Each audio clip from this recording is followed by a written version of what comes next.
Pada bulan Januari tahun 1945, kerajaan Inggris sedang memerintahkan pasukannya dan pasukan Korps India 15 untuk merebut sebuah pulau yang ada di sekitaran Myanmar. Pulau ini mereka rebut kembali karena kebetulan yang berkuasa di pulau tersebut adalah pasukan negara Jepang. Guys, seperti yang lo tahu ya, pada tahun 1945, dunia itu lagi panas-panasnya dengan yang namanya Perang Dunia Kedua. Nah, pada bulan Januari tahun tersebut ya, Jepang lagi gagah-gagahnya karena berhasil menaklukkan beberapa wilayah di Asia. Salah satunya adalah sebuah pulau yang bernama Pulau Ramri yang letaknya ada di barat laut negara Myanmar. Diketahui ya, Pulau Ramri memiliki luas sekitaran 1350 km persegi dan memiliki semacam selat yang memisahkan pulau ini dengan daratan utama Myanmar. Kebetulan posisi dari pulau ini itu tuh kayak ada di lepas pantai yang strategis banget untuk posisi peperangan. Kondisi dari pulau ini juga penuh dengan hutan rawa yang cocok banget digunakan untuk perang gerilya. Selain itu juga tanah datarnya ini juga keras, bagus banget kalau dimanfaatkan sebagai landasan pesawat tempur. Bisa dibilang siapapun yang berkuasa di Pulau Ramri pada saat itu, dia bakalan mendapatkan keuntungan banyak di dalam peperangan. Nah, karena hal ini, pasukan negara Inggris dan pasukan Korps India ingin nih menyerang dan merebut kembali Pulau Ramri dari tangan pasukan Jepang. Persisnya pada tanggal 14 Januari tahun 1945, mereka menyerang pasukan Jepang yang ada di pelabuhan Kyaukpyu yang ada di sebelah utara Pulau Ramri. Pas ini pasukan Jepang tuh mundur tuh dari pelabuhan Kyaukpyu. Tapi pasukan Inggris dan Korps India tahu kalau pasukan Jepang itu nggak beneran mundur. Mereka hanya mundur sebentar untuk sembunyi di goa-goa yang ada di dekat rawa Pulau Ramri. Karena hal tersebut, pada tanggal 21 Januari tahun 1945, pasukan Inggris dan Korps India memutuskan untuk memberikan hujan bom di sekitaran rawa. Ekspektasinya adalah goa-goa ini pada hancur dan pasukan Jepang pada meninggal. Tapi ekspektasi ini dipatahkan karena pasukan Jepang itu ternyata jago dalam teknik berperang gerilya. Setelah hujan bomnya ini udah selesai ya, udah bisa dihindarin, pasukan Jepang itu mundur lagi sedikit tuh, masuk lebih dalam ke hutan yang ada di Pulau Ramri sambil juga mencar-mencar dan bersembunyi. Pas itu strategi pasukan Jepang adalah begitu pasukan Inggris dan Korps India masuk ke hutan di Pulau Ramri, mereka bakalan langsung dibantai. Kebetulan hutan yang ada di Pulau Ramri itu kayak hutan basah yang penuh dengan rawa, goa, kubangan air, pohonnya tinggi dan juga banyak sekali tanaman. Jadi benar-benar hutan yang rimbun yang cocok banget untuk perang gerilya. Tapi ketika pasukan Jepang masuk lebih dalam ke hutan yang ada di Pulau Ramri, mereka menemukan tantangan baru. Di dalam hutan itu ada banyak banget tuh laba-laba, serangga, ular, dan berbagai macam hewan kecil-kecil gitu yang mematikan. Walaupun begitu, pasukan Jepang ini itu pada nggak takut.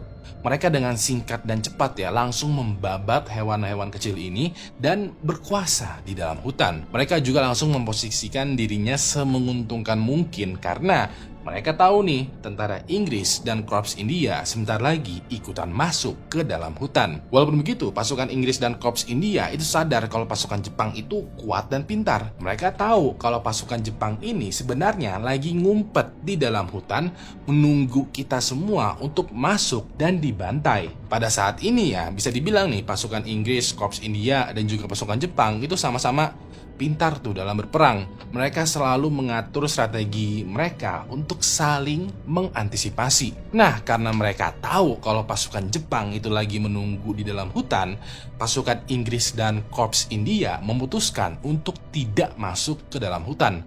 Apalagi matahari itu sudah mulai terbenam. Kalau mereka masuk ke dalam hutan pas lagi gelap, itu tidak diuntungkan tuh. Mereka ada di posisi yang lemah untuk menyerang. Yaudah deh, pas itu mereka memilih untuk bertahan aja di pelabuhan sambil juga memanggil kapal perang mereka untuk mengitari Pulau Ramri. Strategi mereka adalah mereka mau menghabisi atau menangkap tentara Jepang menggunakan serangan dari kapal perang yang ada di laut di sekitaran Pulau Ramri. Dengan begini, pasukan Inggris dan Korps India bisa tuh menaklukkan pasukan Jepang tanpa perlu masuk ke dalam hutan. Nah, malam itu pas lagi menunggu kapal perangnya sampai di posisi di sekitaran Pulau Ramri, pasukan Inggris dan Korps India itu kayak mendengar suara-suara teriakan dan juga suara-suara tembakan dari dalam hutan. Suara-suaranya ini kayak berurutan gitu, kayak suara-suara teriakan, suara tembakan, terus tahu-tahu hening. Lalu diulang lagi, suara teriakan, suara tembakan, dan tahu-tahu hening lagi. Pasukan Inggris dan pasukan Korps India tuh pada bingung nih. Mereka kayak bertanya-tanya, kayak kenapa pasukan Jepang saling berteriak dan menembak di dalam hutan? Apakah ada pasukan kita yang masuk ke dalam hutan diam-diam pada saat malam hari? Atau apakah ada pasukan kita yang standby di sisi lain Pulau Ramri dan menyerang pasukan Jepang? Pasukan Inggris dan Korps India cek-cek lagi nih pasukannya mereka. Pas itu mereka tidak menemukan adanya pasukan yang masuk ke dalam hutan ataupun di sisi lain Pulau Ramri. Semua pasukannya itu pada patuh stay bertahan aja di pelabuhan. Kapal perang mereka juga belum sampai di posisinya, mereka masih pada OTW. Pas ini pasukan Inggris dan Korps India tuh kayak berpikiran, mungkin ini adalah strategi pasukan Jepang supaya kita kepo, penasaran, terus ikutan masuk ke dalam hutan. Dirasa ini adalah tipu daya muslihat marketing S3. Pasukan Inggris dan Korps India memutuskan untuk mengabaikan suara teriakan dan suara tembakan dari pasukan Jepang. Pasukan Inggris dan Korps India itu stay aja lah di pelabuhan. Mereka standby sampai besok, sampai matahari terbit dan juga kapal perang mereka sampai di sekitaran Pulau Ramri. Tapi pada besok harinya, ketika matahari terbit, ketika kapal perang udah standby, ketika semua pasukan udah siap nih ingin menyerang tentara Jepang, ya, pas mereka mau menyerang, tiba-tiba aja sekitaran 20 tentara Jepang itu keluar dari dalam hutan. Mereka berjalan pelan tuh menuju ke pelabuhan sambil juga melambaikan tangannya dan bertingkah laku seperti orang menyerah. Pasukan Inggris dan Korps India ini bingung dong, kok mereka malah menyerah sebelum berperang. Pasukan Inggris dan Korps India yang masih berhati-hati itu meneropong dong ke arah pasukan Jepang yang lagi menghampiri mereka nih. Pas itu pasukan Inggris dan Korps India melihat kalau kebanyakan dari tentara Jepang itu udah tidak bersenjata, badannya kotor, penuh darah, dan beberapa dari mereka tangan dan kakinya itu buntung. Begitu udah dekat dan saling bertemu, pasukan Inggris nanya kayak, ada apa? Kok kalian menyerah? Kenapa pula tangan kalian pada putus? Pas itu tentara Jepang bercerita bahwa tadi malam pada saat mereka bersembunyi di dalam hutan, mereka diserang oleh penguasa yang ada di Pulau Ramri. Jadi ekspektasi tentara Jepang adalah di Pulau Ramri itu cuman ada serangga doang ataupun ular-ular beracun lah.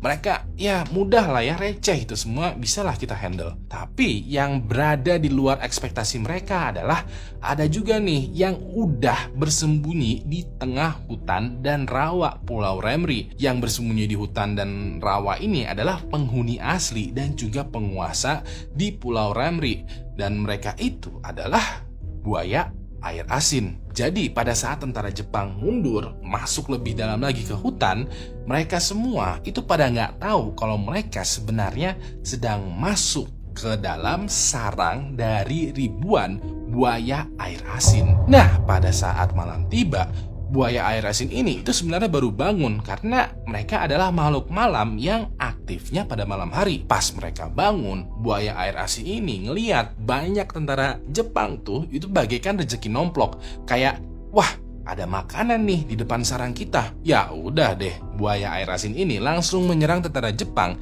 yang lagi bersembunyi. Sekedar info ya, buaya air asin dikenal sebagai salah satu hewan reptil yang paling agresif terhadap manusia. Tubuhnya mereka juga berbeda dengan jenis buaya lainnya karena mereka mempunyai tubuh yang lebih besar, gigi yang lebih kuat, dan juga kulit yang lebih tebal. Diketahui buaya air asin itu memiliki tubuh yang besarnya rata-rata mencapai 7 meter. Rahangnya juga kuat banget, sampai-sampai sekali gigit dan comot aja, kaki dan tangan manusia itu bisa langsung copot. dicopot. Pada malam itu pasukan Jepang yang berekspektasi melawan pasukan Inggris ya, itu malah sekarang melawan pasukan buaya air asin.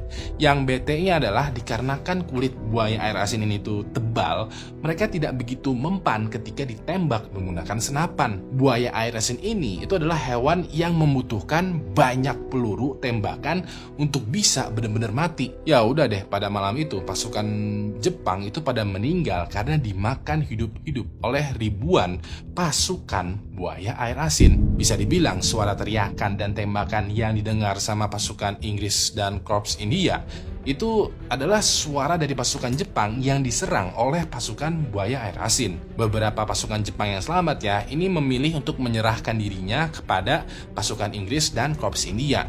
Mereka lebih memilih untuk menyerah daripada berperang melawan buaya. Dari sekitaran ribuan orang pasukan Jepang yang bersembunyi di dalam hutan, hanya tersisa sekitaran 100 orang doang yang selamat. Itu pun selamatnya penuh dengan luka dan tangan kakinya itu pada putus. Peristiwa mengerikan ini pun akhirnya dikenal sebagai pembantaian oleh buaya di Pulau Ramri. Lalu pada tahun 1968, Guinness Book of World Record itu menobatkan dan juga menganugerahi peristiwa ini dengan sebuah penghargaan kematian manusia paling banyak akibat serangan buaya. Dapat penghargaan tuh. Diketahui ya, sekitaran 900 orang tewas akibat serangan pasukan buaya air asin pada malam tersebut. Sampai sekarang belum ada lagi nih orang yang ingin mengunjungi Pulau Ramri. Pemerintah Myanmar juga menutup akses untuk ke sana karena jumlah dari buaya yang ada di sana itu terlalu banyak untuk dikunjungi.